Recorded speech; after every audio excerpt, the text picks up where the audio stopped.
ಸಖತ್ ಖಾರ ಬಣ್ಣ ಮತ್ತು ರುಚಿ ಆಚಿ ಚಿಲ್ಲಿ ಪೌಡರ್. ಬೆಳಗಾವಿ ವಿಭಜನೆಗೆ ಹೆಚ್ಚಿದ ಆಗ್ರಹ. ಚಿಕ್ಕೋಡಿ, ಗೋಕಾಕ್, ಬೈಲಹೊಂಗಲ 3 ಜಿಲ್ಲೆಗೆ ಒತ್ತಾಯ. 3000 ಮಟ್ಟದಲ್ಲಿ ಹೋರಾಟಗಾರರ ಸಭೆ.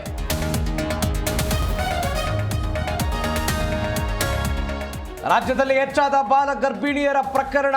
ಶಿವಮೊಗ್ಗ ಜಿಲ್ಲೆ ಫಸ್ಟ್, ಬೆಂಗಳೂರು ಸೆಕೆಂಡ್. 4 ವರ್ಷದಲ್ಲಿ 2300 ಕೇಸ್ ದಾಖಲು.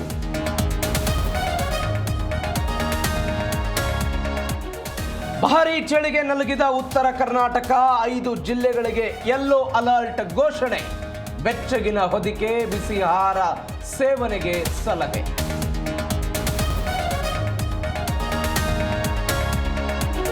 ಸೈರಾಟ್ ಮಾದರಿಯಲ್ಲಿ ಮರ್ಯಾದಾ ಹತ್ಯೆ. ಗರ್ಭಿಣಿ ಮಗಳ ಪ್ರಾಣ ತೆಗೆದ ಪಾಪಿ ತಂದೆ. ಹುಬ್ಬಳ್ಳಿಯಲ್ಲಿ ಬೆಚ್ಚಿ ಬೀಳಿಸುವ ಘಟನೆ.